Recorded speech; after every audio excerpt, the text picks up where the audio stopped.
Bismillahir Rahmanir Rahim. Mr. President, Mr. Secretary General, Your Excellencies.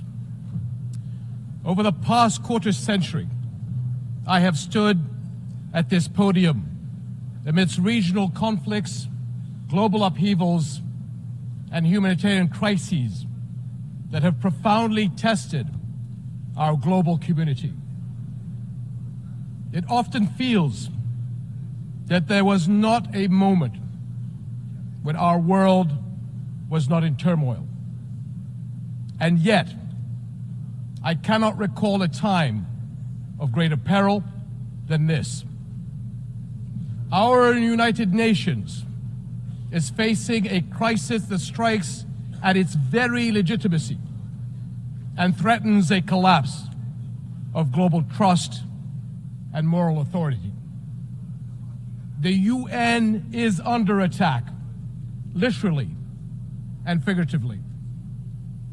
For nearly a year, the sky blue flag flying over UN shelters and schools in Gaza has been powerless to protect innocent civilians from Israeli military bombardment.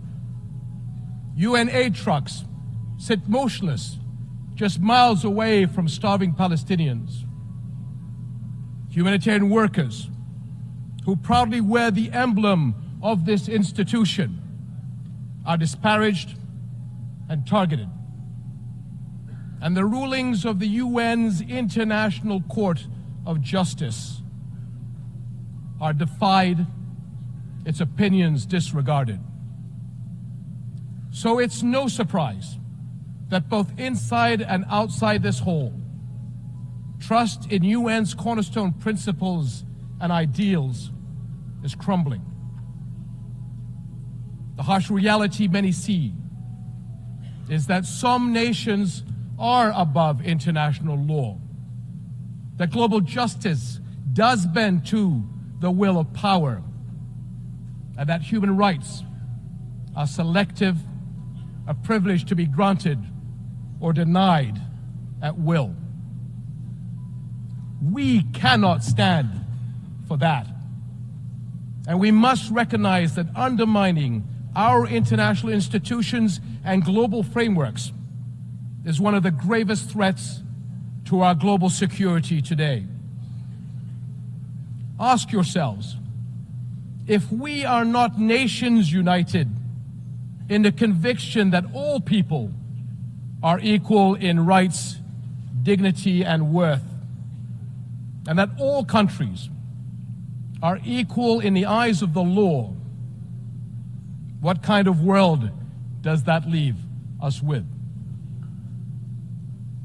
Your Excellencies, the attacks of October 7th on Israeli civilians last year were condemned by countries all over the world, including Jordan.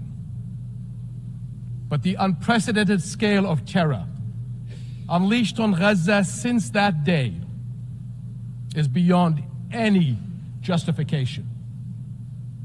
The Israeli government's assault has resulted in one of the fastest death rates in recent conflicts, one of the fastest rates of starvation caused by war, the largest cohort of child amputees, and unprecedented levels of destruction.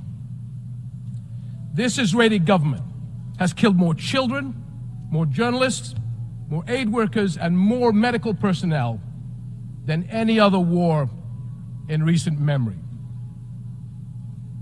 And let us not forget the attacks on the West Bank. There, since October 7th, the Israeli government has killed more than 700 Palestinians. Among them, 160 children. Palestinians held in Israeli detention centers exceed 10,700, including 400 women and 730 children. 730 children.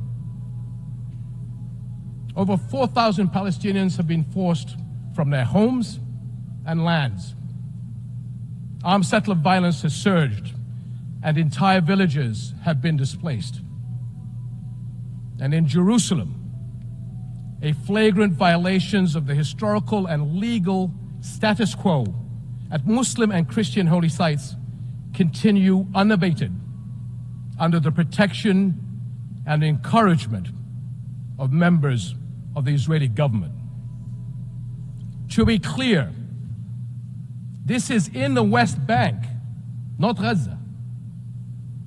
Almost 42,000 Palestinians have been killed since October 7th. So is it any wonder that many are questioning how can this war not be perceived as deliberately targeting the Palestinians? The level of civilian suffering cannot be written off as unavoidable collateral. I grew up a soldier in a region that is all too familiar with conflict. But there is nothing familiar about this war and the violence unleashed since October 7th. In the absence of global accountability, repeated horrors are normalized, threatening to create a future where anything is permitted anywhere in the world. Is that what we want? Now is the time to ensure the protection of the Palestinian people. It is the moral duty of this international community to establish a protection mechanism for them across the occupied territories.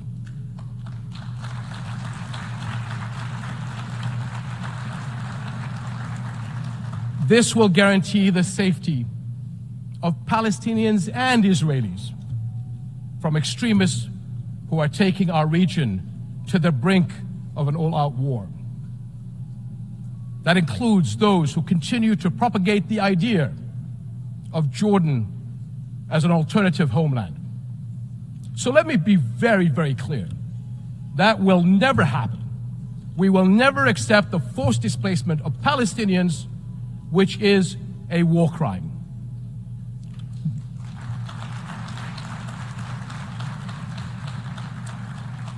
No country in the region benefits from escalation. We have seen that clearly in the dangerous developments in Lebanon over the past few days. This has to stop. For years, the Arab world has extended a hand to Israel through the Arab Peace Initiative, offering full recognition and normalization in exchange for peace. But consecutive Israeli governments, emboldened by years of impunity, have rejected peace and chosen confrontation instead.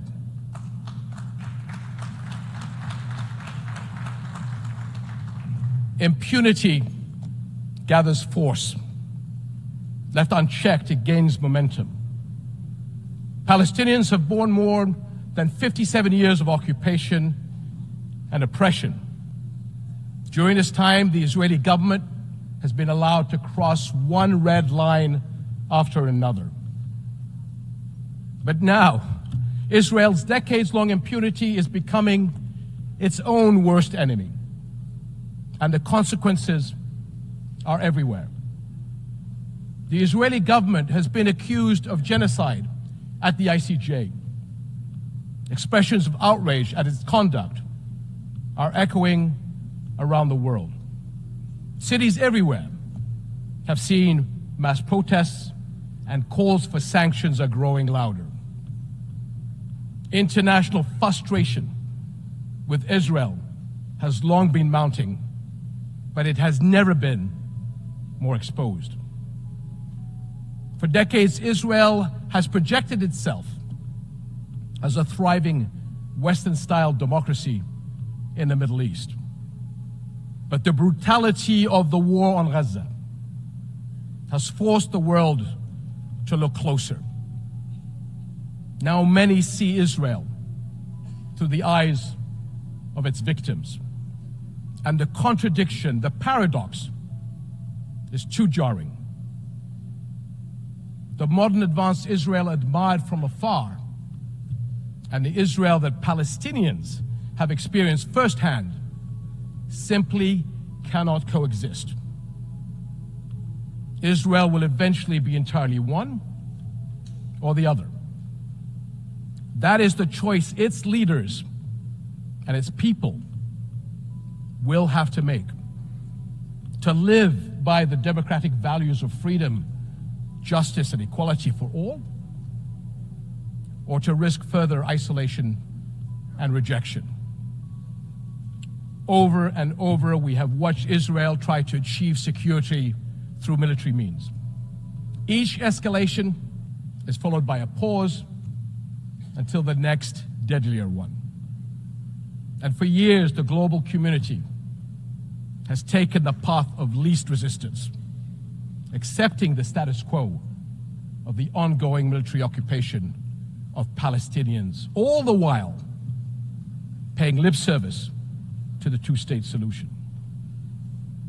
But it has never been more evident that the current status quo is untenable. And as the International Court of Justice's advisory opinion underscored 2 months ago, it is unequivocally illegal. The court's opinion bears a moral imperative to us all. The obligation it carries is one that our nations cannot afford to ignore for the sake of our world, as well as the future for Palestinians and Israelis alike. Because both peoples deserve to live their lives in dignity, free of violence and fear. And the only way to achieve that is a just peace, one grounded in international law, justice, equal rights, and mutual recognition. That is something we, as nations and people everywhere, can and must unite around. Your Excellencies, the world is watching, and history will judge us by the courage we show. And it is not just the future that will hold us accountable, so will the people of the here and now.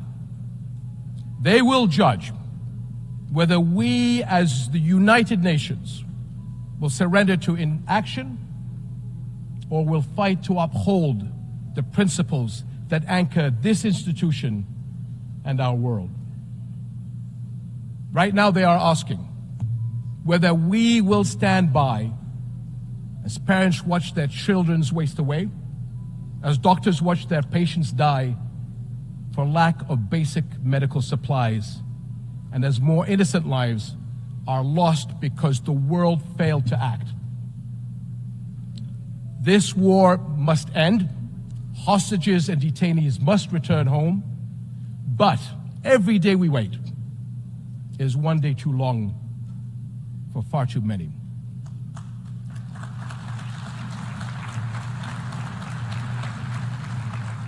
So I call on all countries to join Jordan in enforcing an international Gaza humanitarian gateway, a massive relief effort to deliver food, clean water, medicine, and other vital supplies to those in desperate need. Because humanitarian aid should never be a tool of war. Whatever our politics, one truth is undeniable.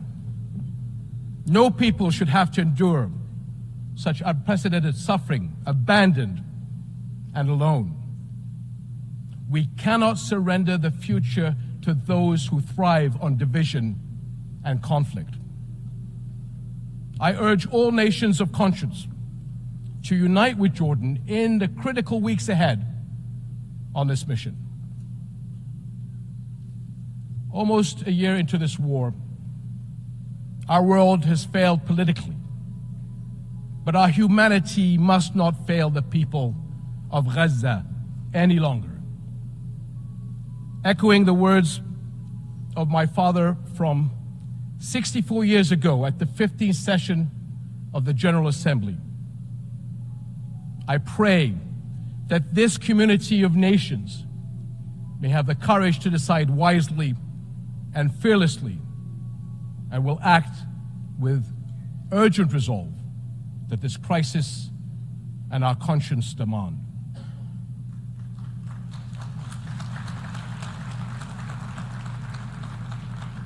My father was a man who fought for peace to the very end. And like him, I refuse to leave my children or your children a future we have given up on. Thank you.